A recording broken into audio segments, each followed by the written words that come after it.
Imagine you've just asked your child to do something simple, like pick up their socks or turn off the tablet. You're met with a heavy sigh, followed by a sharp, "Why do I always have to do everything?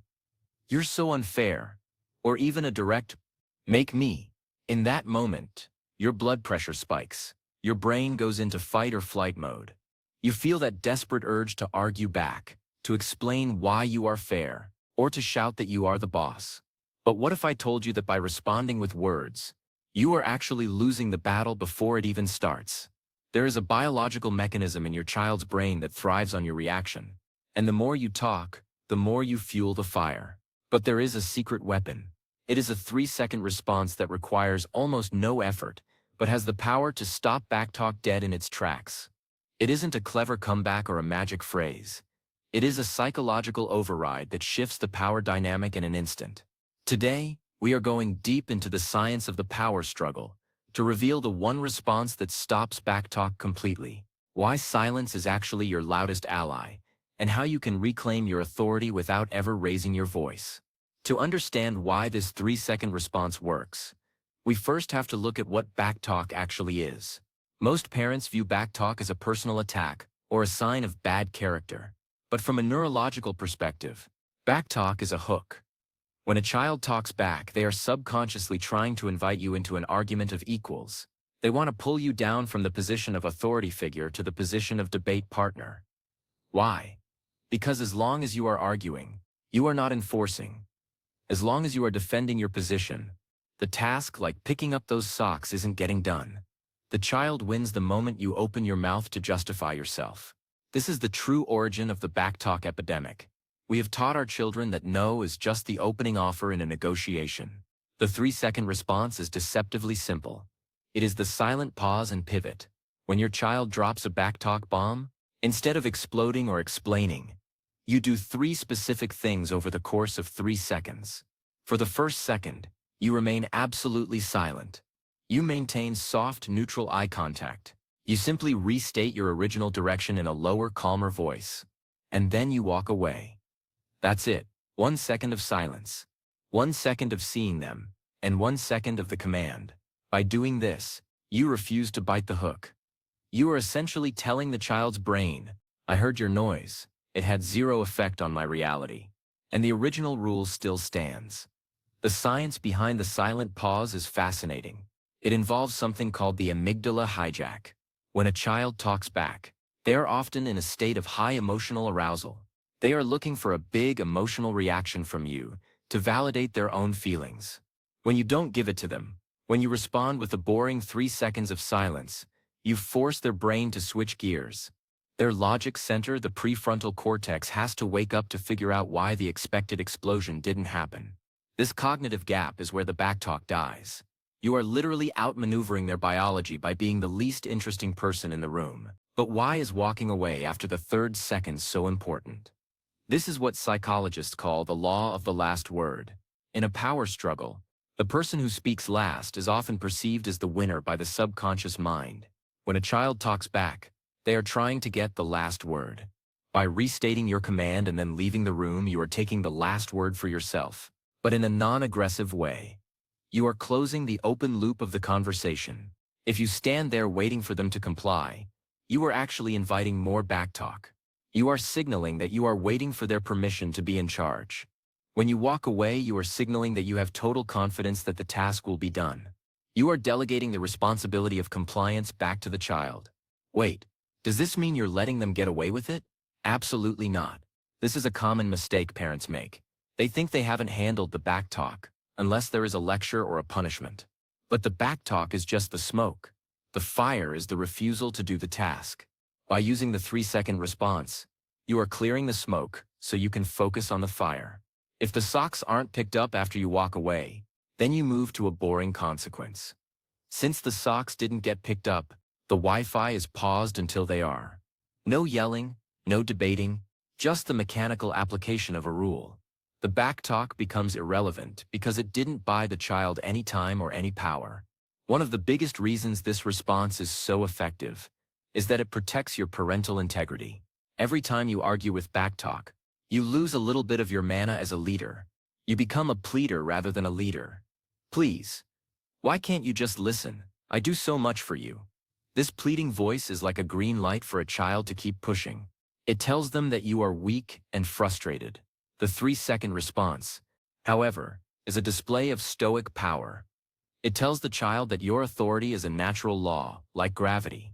You don't get mad at gravity when you drop something. You just learn to work with it. When you become predictable and quiet, the child stops testing the law of gravity and starts following it. The discovery of the neutral mask during those 3 seconds is also a game changer. Most of us have what psychologists call micro-expressions. When our kids talk back, our eyes narrow, our jaw tightens, or we let out a huff of air. Children are experts at reading these leakages of frustration. They use them to gauge how close you are to your breaking point. If they see you are getting frustrated, they know they are winning. During the 3-second response, your goal is to have a face like a smooth lake. No ripples, no anger, just calm existence. This visual neutrality is incredibly disarming. It makes the backtalk feel small and silly. Let's talk about the trap of logic. We often think that if we can just explain to our child why their backtalk is disrespectful, they will have an aha moment and stop. But recent scientific discoveries in developmental neurology show us that during a conflict, the hearing part of the brain actually shuts down. They literally cannot hear your logic when they are in a defensive state. Your lecture is just white noise. The 3-second response bypasses the need for logic and talks directly to the lower brain. It says conflict is over. Task is still here. Move on. It is the most efficient form of communication available to a parent. How do you handle the second wave? Sometimes when you use the 3-second response and walk away, the child will follow you down the hall, shouting even louder. I'm talking to you, you're just ignoring me. This is called an extinction burst. It means the backtalk is dying and it is putting up one last fight. If you turn around and start arguing now, you've just taught them that they just need to move from regular backtalk to stalking backtalk to get a reaction. To beat the second wave, you simply apply the 3-second response again. Silence, neutral look, restate the consequence, or the command and keep moving. If you can stay boring for 3 or 4 waves, the behavior will vanish. They will eventually get bored of trying to get a reaction out of a statue. We also have to address the public backtalk situation. This is where we are most vulnerable. We are at the store, or with family, and our child says something rude. We feel the social pressure to show everyone who's boss. This usually leads to a public power struggle that is embarrassing and ineffective. The 3-second response is your best friend here. It is discreet. Most people won't even notice you're doing it. They just see a parent who is amazingly calm. Because you aren't creating a scene, the child has no audience to perform for. The backtalk loses its theatrical value. You are handling it with quiet dignity, which is much more impressive to bystanders than a parent who is shouting in a parking lot. The true origin of the backtalk problem in modern homes is often the over-explained life. We explain everything to our kids today. We need to go now because the traffic will be bad and I have a meeting, and it creates a culture of justification. The child starts to believe that your directions are only valid if the reason is good enough for them. This is the root of backtalk. They are appealing your decision based on your logic. The 3-second response breaks this culture of justification. It returns the relationship to its proper order. You are the parent. You are the leader. You don't have to apply for permission to give a direction. Wait, does this mean we never explain things? Of course not. But you explain in times of peace, not in times of conflict. You can talk about respect and housework during dinner, or while driving to a movie. But when the direction is given and the backtalk starts, the teaching window is closed. The only things that should be open are your consistency and your response. By separating the instruction from the discussion, you make both more effective. The child learns that backtalk is a dead-end street. It leads nowhere, it gets no reaction, and it changes nothing. Recent scientific discoveries in social mirroring show that our children are constantly downloading our emotional regulation skills. If you respond to backtalk with emotional chaos, you are teaching them that chaos is the proper way to handle conflict. If you respond with the 3-second response, you are teaching them regulation. You are showing them that it is possible to be poked and not explode.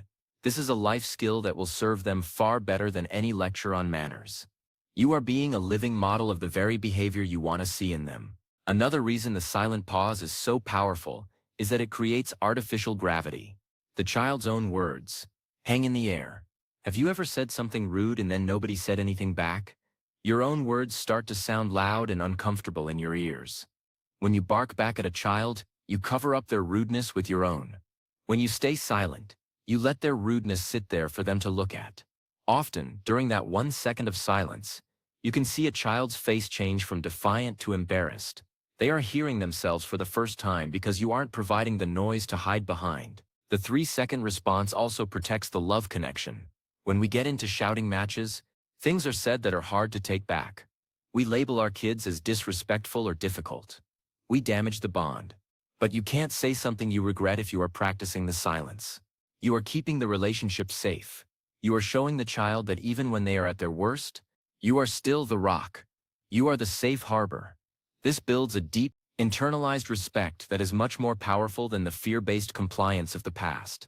How do we implement this today? It starts with a self-check. The next time your child talks back, notice your own physical response. Feel the heat in your chest or the clenching of your jaw. That is your trigger. When you feel that, say to yourself, 3 seconds. That's all I need. Don't focus on the child. Focus on the internal clock. 2, 3. It turns the conflict into a skill challenge for you. It takes the personal out of it and makes it technical. You aren't losing to a kid. You are practicing a technique. This shift in perspective makes you much more likely to succeed. Law explained. In the legal system of a home, your word is only as good as your enforcement. Backtalk is a legal challenge to your authority. If you enter the plea by arguing back, you are effectively putting your authority on trial. When you use the 3-second response, you are essentially dismissing the case. You aren't even acknowledging the challenge as a valid legal move. This dismissal is what stops the behavior. If the defendant, the child, realizes their legal move, backtalk never even makes it to court. The argument, they will eventually stop using it. It is ineffective strategy. We also must talk about the tone of voice during the 3rd second. It should be low and slow. High-pitched voices signal stress. Low-pitched voices signal authority. Think about a lion's growl versus a dog's bark. The bark is loud and annoying. The growl is deep and serious. When you restate your command, do it with a deeper tone than your normal speaking voice. This acoustic shift tells the child's brain that you are moving from conversation mode to command mode. It is a biological signal that is very hard for them to ignore. Interestingly, the 3-second response also works on teenagers. Perhaps even better. Teenagers are hypersensory when it comes to parental lectures. They can tune out a 30-minute lecture in 4 seconds. But they can't tune out silence. It drives them crazy. It forces them to internalize the situation. For a teen, backtalk is often a way to test the waters of their emerging adulthood. When you respond with calm authority, you are providing the sturdy structure they are actually looking for. Even if they pretend they hate it, they want to know you are stronger than their moods. Another subtle mistake we make is the sarcastic reply. So now you're the expert on laundry? Sarcasm is just grown-up backtalk. If you use it, you have just legalized backtalk in your home. You cannot demand respect if you are using verbal jabs. The 3-second response is the anti-sarcasm. It is purity of communication. It is clean and direct. By keeping your side of the street clean, you make their dirty communication much more obvious and less effective. No jabs, no sarcasm, just the pause and the pivot. What if the child says, "You're just doing that weird 3-second thing from the video"? If they call you out on the technique, stay in the technique. Don't defend it. Don't say yes, because you never listen. Just give them the neutral look and walk away. The power of the silence doesn't depend on it being a secret. It depends on you being consistent. Even if they know what you're doing, the biological result is the same. They still aren't getting the argument they are looking for. They are still hookless. Recent scientific discoveries in habit formation show that it takes about 21 days to reset a social dynamic in a home. If you commit to the 3-second response for 3 weeks, the backtalk muscle in your child will start to atrophy. It will literally wither away from lack of use. Conversely, your authority muscle will grow. You will notice that you are less drained at the end of the day. You are saving your energy for the fun parts of parenting, rather than wasting it on the road to nowhere. That is an argument with a 10-year-old. The 1-second look is perhaps the most human part of the response. It's not a glare down, it's a seeing. You are looking at them as if to say, I see you're frustrated, and I'm still here, and I'm still the leader. It is a moment of acknowledgement without agreement. Many kids talk back because they feel unseen or unheard. Ironically, the silent pause makes them feel more seen than a shouting match does. It is a heavy presence. You are fully there, but fully regulated. This is the ultimate security for a child. Think about the respected leader in your own life. Maybe a coach, a boss, or a grandparent. Did they shout to get their way? Did they negotiate their basic rules? Usually, the most respected people are the most economical with their words. They don't say much, but when they do, it means something. By using the 3-second response, you are moving into that tier of leadership. You are becoming someone whose word is law. This is the gold standard of parenting. Let's look at the follow-up. After the 3-second response and the walk away, what happens next? You must notice the victory, but not right away. You don't want to reward the backtalk by coming back with cookies. Instead, an hour later during a time of peace, you say, I noticed you got those socks picked up, and I really appreciate it. It helps the house stay clean. This delayed positive reinforcement builds a new script. Parenting is vocal exhaustion. We talk so much more than we need to. By reducing your word count, you are preserving your own nervous system. You are staying in your window of tolerance. You will find that you are happier and harder to rattle. You are no longer victimized by your child's bad mood. You are immune to the sass. This emotional immunity is the key to a long and happy parenting career. We must also consider the cultural shift. We live in a high-conflict culture. Everything on television and social media is about the zinger and the clapback. Our kids are inundated with models of backtalk being cool. The 3-second response is a countercultural hack. It is bringing old-world dignity back into the living room. It is teaching our kids that power isn't about being the loudest. It's about being the firmest. It is a refinement of character for both the parent and the child. Wait, don't confuse the silence with the cold shoulder. The cold shoulder is a form of emotional punishment where you ignore the child's existence for hours or days. That is harmful. The 3-second response is active presence. You are only silent for a moment to process the conflict. You are still available for love and connection as soon as the defiance stops. It is a surgical tool, not a sledgehammer. The goal is correction, not rejection. The one-word command is a great bridge during the 3rd second. Instead of I told you to go brush your teeth and stop being rude, you just say teeth. It is technocratic. It takes the personal out of the direction. It's hard to talk back to a noun. If you say teeth and they say but you just say teeth again. One level deeper and walk away. You are simplifying the field. The simpler the field, the harder it is for the backtalk to find a place to grow. Recent scientific discoveries in mirror neurons suggest that if we are consistently calm, the child's brain will eventually adopt that calibration. You are literally rewiring the atmosphere of your home. It's like a thermostat. You are setting the house temperature to calm. At first, the backtalk will try to kick in to raise the temperature back to chaos. But if you keep the thermostat, your response steady, the house will eventually stay at your setting. You have the master control. Think about the life after backtalk. Imagine a house where you give a direction, and it just gets done. Or, if there is a disagreement, it is a respectful discussion rather than a shouting match. This is not a fantasy. It is the natural result of the 3-second response. When you evict backtalk from your home by making it unprofitable, you open up mental space for everything else. You can talk about hobbies, dreams, and life.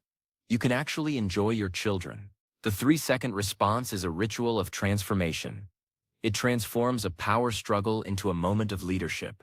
It transforms a frustrated parent into a stoic leader. And most importantly, it transforms a defiant child into a secure one. Children need to know where the ceiling is. Backtalk is them reaching for the ceiling. When you provide a solid, quiet ceiling with your response, they can finally sit down and rest. They know they aren't stronger than you, and that is the most comforting thing a child can ever learn. So the next time that sass starts, the next time that eye roll happens, Or the next time that no is barked at you, don't reach for your yelling voice. Don't reach for your yelling voice. Don't reach for your digital clock. 1, 2, 3. Silence. Look. Command. Walk. It is the most powerful 3 seconds you will ever spend as a parent. It is the reset button for your household. Thank you for being part of this parenting deep dive. Your diligence and silence will pay off. Remember, you aren't just stopping backtalk. You are building a human. You are teaching control, respect, and dignity. This is the hard work that matters. And the 100th one will be a masterpiece. You've got the power, you just have to use it quietly. As we move into a world of bigger and louder, let your home be bigger and quieter. Let your quiet authority be the North Star for your children. They will thank you for it one day, even if only through their own respectful silence. The 3-second response isn't just a trick. It's a standard of living. Welcome to the quiet revolution in parenting. Now go out there, be boring, be strong, and stay silent. Your family is waiting for the rock. Be that rock. See you in the next one.